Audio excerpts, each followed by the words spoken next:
మోకాల నొప్పులకు ఎటువంటి సర్జరీ లేకుండా ఎపియాన్ పెయిన్ క్లినిక్ అందిస్తున్న అత్యాధునిక చికిత్స. Welcome to Suman TV. నేను మీ నవీన్. ప్రస్తుతం మనతో వచ్చేసి ప్రముఖ ఆర్థోడెంటిస్ట్ డాక్టర్ ప్రవీణ్ కుమార్ గారు ఉన్నారు. సార్ నమస్తే అండి. నమస్తే సార్. సార్, చిన్నపిల్లల్లో బ్రషింగ్ టెక్నిక్స్ గురించి మనం మాట్లాడదాం. అదేవిధంగా వాళ్ళకి ఏమైనా సపరేట్ పేస్ట్ల లాంటివి ఉన్నాయనేది అయితే మాట్లాడదాం. సో మనకైతే అన్ని తింటూ ఉంటాం కాబట్టి బ్రష్ చేసుకోవాలి. సో చిన్నపిల్లలు ఏం తినరు, పాలు మాత్రమే తాగుతారు. సో వాళ్ళకి ఏ ఏజ్ నుంచి బ్రషింగ్ చేయాలి, ఎట్లా చేయాలి అనేది అయితే ఒకసారి చూద్దాం. ఎందుకంటే భరా అనేసి మనలాగానే వాళ్ళకి తమ్మితే సరిపోతుందా, వాళ్ళకి ఏమైనా సపరేట్ బ్రషెస్ ఉంటాయా? గుడ్ క్వశ్చన్ అండి. మీ కిడ్ ఎవరైతే ఉన్నారో కిడ్ నోట్లో వచ్చే ఫస్ట్ టీత్ స్టార్ట్ అవ్వగానే బ్రషింగ్ అన్నది స్టార్ట్ చేసేయాలి. అండ్ పర్టికులర్గా పిల్లలకి ఇంత పెద్ద పెద్ద బ్రషెస్ వాళ్ళ నోట్లోకి వెళ్ళవు. చిన్న సో ఫింగర్ బ్రషెస్ అని వస్తాయి.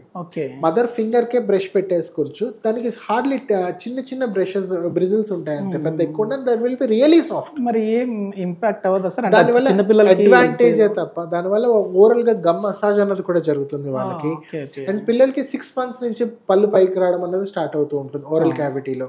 సో ఈ గమ్ మసాజ్ చేసుకోవడం వల్ల ఆ టీతింగ్ పెయిన్ అన్నది తగ్గుతుంది. పళ్ళు వచ్చేటప్పుడు టీతింగ్ పెయిన్ ఉంటుంది పిల్లలకి. ఈ మసాజ్ చేసుకుంటే వాళ్ళకి సూదింగ్ ఎఫెక్ట్ ఉంటుంది, పెయిన్ తగ్గుతుంది వాళ్ళకి. అండ్ కొంచెం పళ్ళు పైకి రావడానికి మనం ఎక్కువ మసాజ్ చేసుకోవడం వల్ల ఎరప్షన్ ఫోర్స్ అన్నది కూడా ఇంక్రీజ్ చేయగలుగుతాం.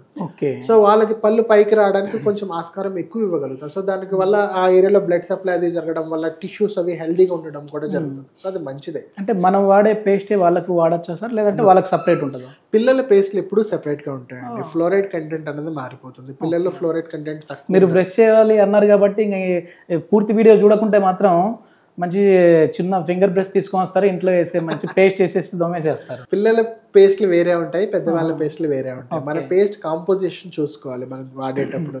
సో పేస్ట్ కాంపోజిషన్ లో ఫ్లోరైడ్ కంటెంట్ అనేది ఉంటుంది. ఫ్లోరైడ్ కంటెంట్ బట్టి పిల్లలకి ఎంత అమౌంట్ కావాలో అంత పీపీఎం ఫ్లోరైడ్ మనం పీపీఎం లో మెజర్ చేస్తాము. పిల్లలకి కావాల్సిన పీపీఎం వేరే ఉంటుంది, పెద్దవాళ్ళకి కావాల్సిన పీపీఎం వేరే ఉంటుంది. సో పిల్లలకి తక్కువ పీపీఎం ఉన్న fluoride content toothpaste use చేయాల్సి వస్తుంది. ఏజ్ పరంగా డిఫరెంట్ కంపెనీస్ మార్కెట్స్ లో పర్టికులర్ ఏజ్ కి ఇంత పీపీఎం ఉండాలి అని మార్కెట్ లో.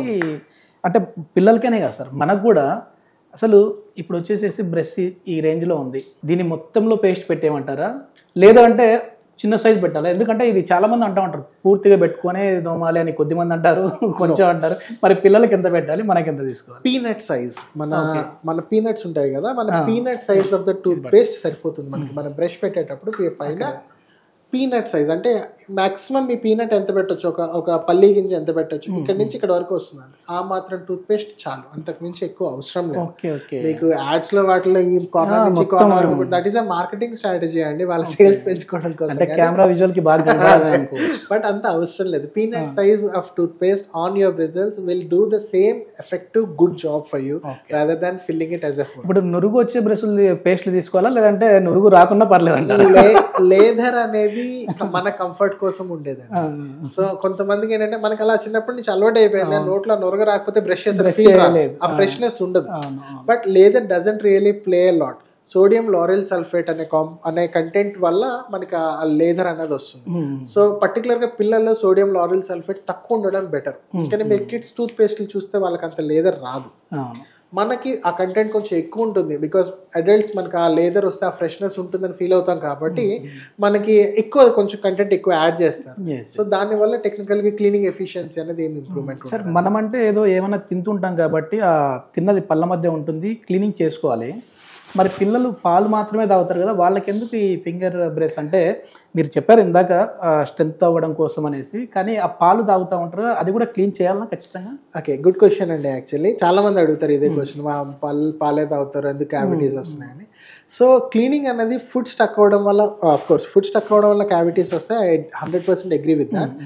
అసలు ఫుడ్లో ఏముంటుంది, దేనివల్ల క్యావిటీ స్టార్ట్ అవుతుంది అంటే మన బ్యాక్టీరియా ఏదైనా that will get attracted to sugars, carbohydrates. పర్టికులర్గా ఇంకా టెక్నికల్ టెర్మినాలజీ వాడాలంటే కార్బోహైడ్రేట్స్.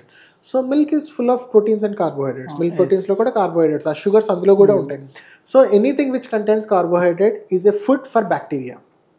సో పిల్లలు పాలు తాగేటప్పుడు అందులో ఉండే బ్యాక్టీరియా, అందులో ఉండే కార్బోహైడ్రేట్స్ కోసం బ్యాక్టీరియా గ్రో జరుగుతుంది. బ్యాక్టీరియా గ్రో జరిగితే క్యావిటీస్ అనేవి ఖచ్చితంగా వస్తున్నాయి. ఇది మొత్తం మీద మనం చేసుకునే బ్రష్ టెక్నిక్ వల్ల కూడా మనకి అంటే ఏ బ్రష్ వాడాలి, ఇప్పుడు సార్ చెప్పారని చెప్పేసి అల్ట్రాసాఫ్ట్ తీసుకున్నా కాబట్టి మళ్ళీ పూర్తిగా తోమేమని కాదు, ఒక రౌండ్ సర్కిల్లో అయితే బ్రష్ చేస్తే మీ టీత్ అనేది మంచిగా ఉంటుంది అని చెప్పేసి అంటా ఉన్నారు. Thank you sir. Thank you very much.